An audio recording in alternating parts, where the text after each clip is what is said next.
Hello, everybody, and thanks for tuning in. This is our first a report from the 2022 legislative session. A couple of quick things I want to just bring you all up to speed on.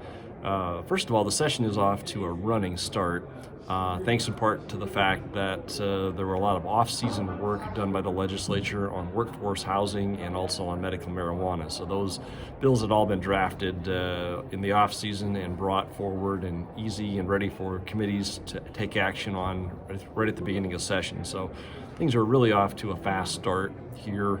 The other aspect of the session, I think that's going to make things really interesting, is the fact that there is an influx of federal aid money that every state is getting to help kind of recover from COVID. And our sales tax revenues from the past year were very, very strong. And so there is, oddly in South Dakota, an abundance of money looking for places to go. Most all of that is going to be focused on what's called one-time uses. So things like construction of roads and bridges and buildings, improvements to state facilities, etc. It will not be put into ongoing expenses that would, ultimately increase the size of the budget year after year. Things that are important to us, like properly funding of Medicaid.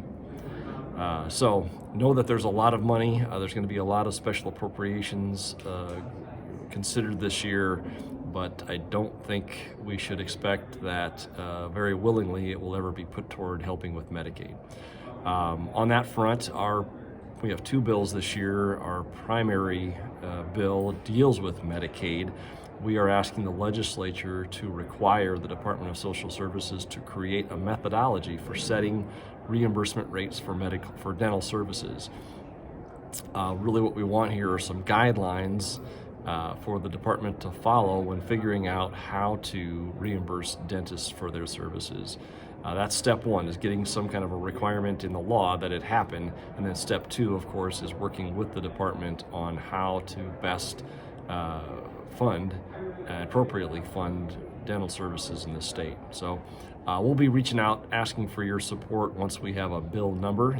It's still in the draft form right now, but I think certainly by next week at this time, we will have a bill number, and we'll be looking for people to reach out to legislators supporting that. The other bill deals with insurance payments. Some of you may have come across an experience where when you submit a claim for payment, rather than receiving a check or an ACH to your account, you're given a credit card number that you're supposed to use to draw down your reimbursement. Of course, the challenge there is that you're going to have to pay some type of a credit card processing fee in order to claim that payment.